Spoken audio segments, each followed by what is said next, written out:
Learning mode में स्वागत है आपका। आज हम लोग सीरीज 2 में क्वेश्चन को संपूर्ण करेंगे। चलिए स्टार्ट करते हैं फर्स्ट क्वेश्चन को। फर्स्ट क्वेश्चन है आपका, मानव शरीर में संक्रमण को रोकने के लिए, मानव शरीर में संक्रमण को रोकने में मदद करने वाला विटामिन कौन सा है। मानव शरीर में संक्रमण को रोकने वाला विटामिन जो है आपका, ये विटामिन ए है। कौन सा है? Vitamin A. विटामिन ए का यदि रासायनिक नाम पूछे तो इसका विटामिन ए का रासायनिक नाम रेटिनोल होता है। ठीक है, और भी है विटामिन B12 का रासायनिक नाम आपका होता है कौन सा?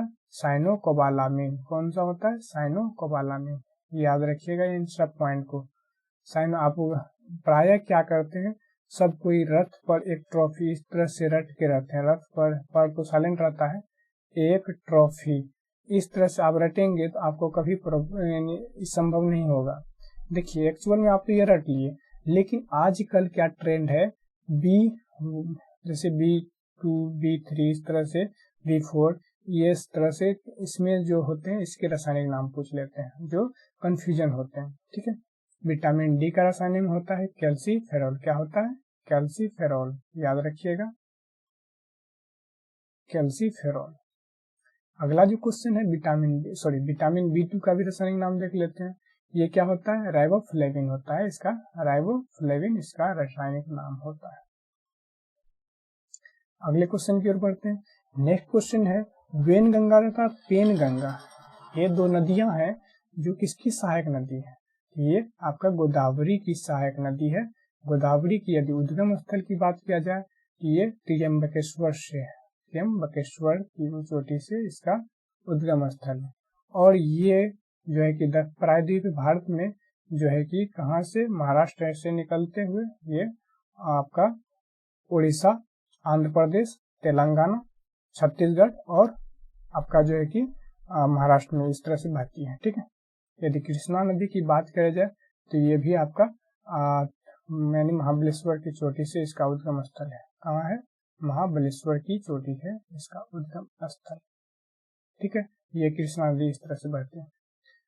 और ब्राह्मणी नदी, यदि इसके लोकेशन की बात किया जाए तो ये उड़ीसा राज्य में पड़ता है। कहाँ पे? उड़ीसा राज्य में। ब्रह्मपुत्र ये आसाम में बहती है। ठीक है, ब्रह्मपुत्र नदी आसाम में प्रॉपर वे में, और घुसती यानी इंटर करती है जो भारत में, ये अरुणाचल प्रदेश में। कहाँ पे? अरुणाचल प्रदेश में।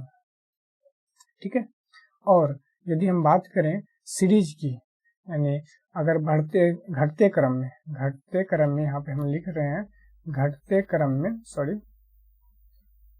क्रम में क्या, यानी नदियों का क्रम भारत में सबसे पहले आ जाएंगे गंगा, दूसरे स्थान पे हो जाएगा कौन सा, यानी दक्षिण भारत की गंगा जिसे हम गोदावरी जानते हैं। उसके बाद आपका होता है कौन सी नदी?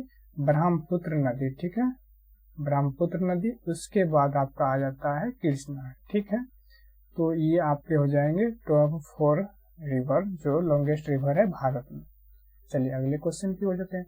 कह रहा है मुद्रास्फीति किस कारण से होता है? रीजन आपको बतानी क्या होता है। ऑप्शन है उत्पादन में वृद्धि, मुद्रास्फीति में वृद्धि तथा उत्पादन में ह्रास, मुद्रा पूर्ति में वृद्धि या उत्पादन में ह्रास। देखिए एक्चुअल में इसका राइट आंसर होगा ये आपका, यानी मुद्रा पूर्ति में वृद्धि तथा उत्पादन में ह्रास। देखिए यहाँ पे मुद्रा पूर्ति में वृद्धि आप डायरेक्ट में एक ही चीज नहीं कह सकते हैं। यदि मुद्रा पूर्ति में वृद्धि कब कहा जा सकता है? जब हम वस्तु की मांग ज्यादा हो रहा हो और पूर्ति ना हो रहा हो उस समय में, तो इसीलिए कहते हैं दोनों चीज होना चाहिए, उत्पादन में वृद्धि और उत्पादन में ह्रास, तभी जाके मुद्रास्फीति का रीजन होता है। तभी आप कह सकते हैं कि मुद्रास्फीति है, नहीं तो एक चीज के कम रहने से हम मुद्रास्फीति नहीं कर सकते। तो इन्हें कम करने के लिए, मुद्रास्फीति को रोकने के लिए क्या करेंगे? मुद्रास्फीति को रोकने के लिए जो है RBI, कौन? RBI रिवर्स रेपो रेट के तहत, जब बैंक RBI से कर्ज लेते हैं तो वो रेपो रेट पे कर्ज लेते हैं। ठीक है, जब RBI को देते हैं तो वो रिवर्स रेपो रेट होता है। ठीक है, तो RBI क्या करते हैं, यानी इंटरेस्ट को परसेंट बढ़ा देते हैं, जिस वजह से क्या होता है, तो मतलब सभी बैंक जो सहायक बैंक होते हैं, कोऑपरेटिव बैंक होते हैं, वो अपना पैसा इन्वेस्ट करना चाहते हैं। इस कारण से मुद्रा को मार्केट में कम किया जा सकता है। अगला क्वेश्चन है इंपीरियल बैंक। इंपीरियल बैंक की स्थापना किस वर्ष हुई थी? इंपीरियल बैंक की स्थापना जो हुई थी ये 1921 में हुई थी। 1921 में इंपीरियल बैंक ऑफ इंडिया, क्या नाम है? इंपीरियल बैंक ऑफ इंडिया इसका नाम है। और इंपीरियल बैंक ऑफ इंडिया को 1955 में, कब? 1955 में इन्हें क्या बना दिया गया? SBI में तब्दील कर दिया गया। इसका नाम स्टेट बैंक ऑफ इंडिया कर दिया गया। और ये कदम जो है भारत का, आजाद भारत यानी कह सकते हैं हम यहाँ पे स्वतंत्र भारत का, ठीक है, पहला कदम है। स्वतंत्र भारत का पहला कदम यानी किसी भी बैंक को तब्दील करना। एक्चुअली यदि बात करें अपन 1935 में तो RBI का गठन किया गया था 1935, लेकिन ये एक्ट कौन सा था? 1934 का एक्ट था, ठीक है। 1955 आपको देख लिया SBI का गठन हुआ था, ठीक है। अगले क्वेश्चन, नेक्स्ट क्वेश्चन है मैथ से, कह रहा है वह न्यूनतम संख्या, ठीक है, वह न्यूनतम संख्या आपको बता, वह न्यूनतम संख्या क्या है जिसमें 4, 6, 8, 12 तथा 16 से भाग देने पर प्रत्येक स्थिति में क्या शेष बचे? 2 शेष बचे। तो चलिए देखते हैं जो है कि हमें पहले इनका किसका एलसीएम ऑफ किसका देखिए आप 4, 6, 8, 12 एंड 16 इसका एलसीएम निकालेंगे। इन सभी का एलसीएम प्लस कर देंगे 2 जो शेष बच रहा है। तो एलसीएम हमें निकालने के लिए सबसे पहले बड़ी संख्या को दे दिए, उसके बाद देखिए इसमें सबसे आगे है, सिर्फ इसमें 3 है ज्यादा, इसमें 3 है ज्यादा, तो 3 को रख लीजिए और प्लस 2 कर दीजिए, क्योंकि 50 इसका राइट आंसर हो जाएंगे। क्या हो जाएंगे? 50 राइट आंसर। चलिए अगले क्वेश्चन की ओर बढ़े। वेल्थ ऑफ नेशंस पुस्तक के लेखक कौन है? तो इसका राइट आंसर होगा एडम स्मिथ। एडम स्मिथ इसके राइट आंसर है। अगला क्वेश्चन है डीएनए कहाँ पाया जाता है? डीएनए का फुल फॉर्म क्या होता है आपको बता दें, डायोक्सी, ठीक है, क्या होता है? डायोक्सी ribo nucleic acid, ribo nucleic acid होता है इसका पूरा नाम, ठीक है। ये भी आपको पूरे कभी कभी पूछ लेंगे, ठीक है, इनको आप याद रखिए। एक्चुअल में डीएनए, देखिए आप बात करें डीएनए तो वो आपका केंद्रक वो माइटोकॉन्ड्रिया दोनों में पाया जाता है। यदि हम पहले सेल की बात करें, ये सेल है ह्यूमन सेल, मानव सेल, और इसके मानव सेल या फिर पादप सेल कुछ भी हो उसमें, तो ये आपका हम ह्यूमन बना रहे हैं। इसमें देखिए हम दोहरी झिल्ली का बना होता है हमारा सेल, और इसके अंदर एक केंद्रक होते हैं, ठीक है। केंद्रक में भी कोशिका, केंद्रक द्रव हो गए, जबकि कोशिका के अंदर कोशिका द्रव होते हैं, ठीक है। और यहीं पे माइटोकॉन्ड्रिया कहीं पे होते हैं, बहुत सारे माइटोकॉन्ड्रिया, इसी में डीएनए और वो डीएनए पाया जाता है। तो कहाँ डीएनए केंद्रक और माइटोकॉन्ड्रिया दोनों में पाए गए। चलिए अगला क्वेश्चन है जीन शब्द, ये जीन शब्द किसके द्वारा दिया गया था? तो जीन शब्द जो है ये जोहानसन के द्वारा दिया गया था। कौन? जोहानसन। अगर जीन और वाटसन और क्रिक की बात है, दोनों व्यक्ति वाटसन और क्रिक, ठीक है, इन्होंने क्या किया था? एक डबल हेलिक्स मॉडल की रचना की थी। क्या की थी? डबल हेलिक्स मॉडल की रचना की थी। ये आपका डबल हेलिक्स मॉडल है डीएनए का, जो कि वाटसन और क्रिक ने दिया था। इसी कारण से नोबेल पुरस्कार भी दिया गया। मेंडल ने इसका मटर के पौधे पर आनुवंशिकी का प्रयोग किया था, इसीलिए आनुवंशिकी के पिता मेंडल को ग्रेगर जॉन मेंडल इसका पूर्ण नाम है। चलिए काली मिट्टी का विस्तार पूछ रहा है, काली मिट्टी का विस्तार पाया जाता है कहाँ कहाँ? देखिए एक्चुअल में इसका राइट आंसर होगा इनमें सभी हो जाएगा। क्या हो जाएगा? इनमें सभी। महाराष्ट्र भी होगा, मध्य प्रदेश, गुजरात। यदि हम भारत की बात करें, देखिए गुजरात से अगर बात करें हम, देखिए ये आपका गुजरात, इस तरह से ये महाराष्ट्र, तो यहाँ पे गुजरात में भी काली मिट्टी का विस्तार है। उसके बाद मध्य प्रदेश, ठीक है, ये महाराष्ट्र हो गया, और मध्य प्रदेश में भी आपका काली मिट्टी का विस्तार है, ठीक। ये आपका प्रायद्वीपीय भारत है एक्चुअल में, ठीक है। चलिए भारत में सबसे ऊंची ज्वारीय ज्वार भित्ति वाली को नदी कौन सी है? तो इसका राइट आंसर होगा हुगली। हुगली ऊंची ज्वारीय ज्वार भित्ति वाली नदी है। आपको हम बता दिए। आज महानदी की लोकेशन की बात करें, ये उड़ीसा में बहती है महानदी, ठीक है, और तेल इसकी सहायक नदी है, तेल इसकी सहायक नदी है, ठीक है। और कावेरी, कावेरी दक्षिण भारत की गंगा नदी है, और कृष्णा भी आप समझिए, पहले भी बात कर चुके हैं कृष्णा नदी के बारे में। चलिए, जीन जिन्हें वंशानुगत इकाई भी कहा जाता है, वंशानुगत इकाई भी कहते हैं, कहाँ उपस्थित होते हैं? तो जीन एक्चुअल में देखिए ये क्रोमोजोम, तो गुणसूत्र में जीन होते हैं उपस्थित। तो क्रोमोजोम कहाँ होता है? सपोज दैट ये आपका मानव कोशिका होगी, इसके अंदर केंद्रक हो गए, केंद्रक में एक होता अंतःपारदृढ़ जालिका, उसी पर जीन यानी छोटे छोटे जीन इस पे पाए जाते हैं। तो यह गुणसूत्र इसी को क्रोमोजोम पर जीन पाए थे। सॉरी, ये जो अंतःपारदृढ़ जालिका है ये टूटने फूटने के बाद क्रोमोजोम में बनता है, ये इसी क्रोमोजोम पे जीन रहते हैं। चलिए, लाइसोसोम को क्या कहते हैं? लाइसोसोम को आत्महत्या की थैली कहा जाता है। क्या कहा जाता है? आत्महत्या की थैली। कोशिका झिल्ली में, कोशिका झिल्ली किससे बनी होती है? लिपिड से बनी होती है, जो दोहरी कोशिका झिल्ली होती है। और केंद्रक झिल्ली आपका जो है कि केंद्रक झिल्ली केंद्रक को सहारा प्रदान करता है। अगला, निम्नलिखित में से किस राज्य ने राजस्थान के बाद, एक्चुअल में हम बात करें तो इसका राइट आंसर होगा आंध्र प्रदेश। कौन सा? आंध्र प्रदेश। राजस्थान में अगर बात करें 2 अक्टूबर, कब? महात्मा गांधी के जन्म दिवस पर, जो कि 1959 में यहाँ पे क्या किया गया था?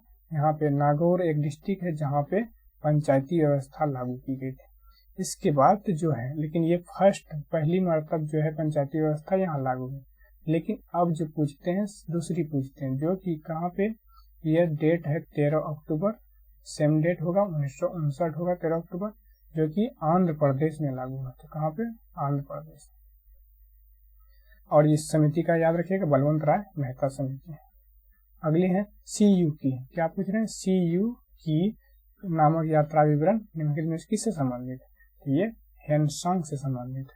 हेनसांग किसके शासन काल में भारत आए थे? भारत जो आए थे उस समय यहाँ पे शासक था हर्षवर्धन का शासन काल था, उसी के समय ये भारत आए थे। उन्हीं के यात्रा वृत्तांत को CU की कहा जाता है। एक होता है फॉक्यू की, ठीक है। इसके यात्रा वृत्तांत, ये किसके यात्रा वृत्तांत है? ये फाहियान के यात्रा वृत्तांत, ये भी चीनी यात्री थे। चलिए, नेक्स्ट क्वेश्चन है मैथ से, कह रहा है 100 मीटर, क्या है? 100 मीटर की दूरी है, ठीक है। इनको A कितने सेकंड में? 36 सेकंड में, जबकि B कितने सेकंड में? 45 सेकंड में, मतलब पार कर, यानी इतनी दूरी तय कर लेते हैं। तो इन दोनों के बीच कितने सेकंड का अंतर है? देखिए, एक्चुअल में 9 सेकंड का अंतर है, ठीक है। तो यदि 9 को हम 36 भाग किया जाए तो ये 4, यानी पूरे में 4 रेशियो की बात करें तो 4 में, और यदि इसके रेशियो की बात करें तो 5 में, ये टोटल। तो इन्हें 5 इक्वल टू, यदि हम रेशियो जो बड़ा रेशियो उससे लेते हैं तो 100 मीटर होता है। तो इस दोनों के बीच कितने गैप अनुपात, एक की वैल्यू कितनी हो जाएगी? 20 मीटर। ये इसका राइट आंसर हो जाएगा। अगला जो है, भारतीय संस्कृति का स्वर्ण युग किसके काल को कहा जाता है? तो स्वर्ण युग ये है आपका गुप्त काल को कहा जाता है। स्वर्ण युग, गुप्त काल में ही संस्कृत का, यानी क्या कह सकते हैं, अच्छे तरह से पालन पोषण हो गया था, यानी अपने लैंग्वेज में कह लीजिए। यदि हम बात करें हिंदी की, हिंदी भाषा का स्वर्ण काल किसके काल को? अकबर के काल को, जो कि अकबर जो मुगल के शासक थे, मुगल में इसका था, तो अकबर के शासन काल में हिंदी का स्वर्ण युग कहा जाएगा। अंग्रेजी की बात कीजिए तो अंग्रेजी किसके शासन काल में? मैकाले, देखिए शासन काल तो था, लेकिन मैकाले के कारण अंग्रेजी का यहाँ पे उद्भव यानी विकास हुआ ज्यादा तौर पे। चलिए, महावीर का जन्म किस ज्ञात्रिक कुल में हुआ था? ये आपका क्षत्रिय कुल में हुआ था, ये ज्ञात्रिक कुल में। यदि शाक्य में, ये महात्मा बुद्ध का, किसका? बुद्ध जी का, इस महात्मा बुद्ध का जन्म हुआ था शाक्य कुल में। चलिए, कौन सा प्रकाश रासायनिक, देखिए रासायनिक अभिक्रिया में से अभिक्रिया का उदाहरण नहीं है। इसमें देखिए एक्चुअल में यहाँ पे मिस्टेक हुआ है, यहाँ पे ये सभी उदाहरण हैं, ठीक है। तो इनमें से सभी उदाहरण है, यहाँ पे नहीं काट दीजिएगा, ठीक है, उदाहरण है। तो ये आप देखिए, क्लोरीन का विघटन, जैसे क्लोरीन Cl2, ठीक है, इसका विघटन होगा तो ये आपका क्या है? अणु है, ये क्या है? अणु है, और इसका विघटन होगा तो परमाणु बनेंगे। तो 2Cl में यहाँ पे जो मुख्यतः ये दिया जाता है तो ये प्रकाश की उपस्थिति में दिया गया, ठीक है। उसी प्रकार दूसरे की यदि बात करें, ये भी प्रकाश की उपस्थिति में होगा, तो प्रकाश संश्लेषण CO2 प्लस H2O के ऊपर जल की उपस्थिति में क्या बनाता है, C6H12 और O6 और ऑक्सीजन को मुक्त करते हैं, ये पेड़ पौधे का। और हाइड्रोजन और क्लोरीन H2 प्लस Cl2, इन दोनों ये भी सूर्य की प्रकाश की उपस्थिति में, बिना सूर्य की प्रकाश की उपस्थिति में ये कुछ नहीं कर सकते, ये क्या बनाते हैं, 2HCl बनाते हैं। अगले क्वेश्चन है, ये हो गया, जब लोहे पर जंग लगता है तब इसके ऊपरी भूरा रंग का परत चढ़ता है, तो भूरा रंग को क्या कहा जाता है, तो उस भूरे रंग का जो नाम है वो आयरन, आपके आप फेरिक ऑक्साइड कर लीजिए, ठीक है, या फेरिक ऑक्साइड, ठीक है, या आयरन ऑक्साइड कह लीजिए, ठीक है, iron oxide, sorry iron oxide इस तरह हो जाएगा, आयरन ऑक्साइड इसका पूरा नाम है। इसका यदि सूत्र की बात करें Fe3O4 होता है, ये जंग का सूत्र। कॉपर का यदि कैल्शियम कार्बोनेट के सूत्र की बात करें तो CaCO3, कॉपर की यदि बात करें तो Cu2CO3, ये इसका सूत्र हो गया। चलिए नेक्स्ट क्वेश्चन है, निम्न में से कौन सी मिट्टी प्रायद्वीपीय भारत में अधिकतम क्षेत्र पर विस्तृत है, जलोढ़ मृदा, ऑप्शन है आपके लेटराइट मृदा, लाल मिट्टी, काली मिट्टी, तो इसका राइट आंसर होगा काली मिट्टी, जो कि सबसे अधिक विस्तार है प्रायद्वीपीय भारत में। यदि जलोढ़ मृदा संपूर्ण भारत, या आप कह लीजिए अगर संपूर्ण आधा भारत में अगर बात करें, उत्तरी भारत में इसकी सबसे अधिक मात्रा है, संपूर्ण या उत्तरी भारत।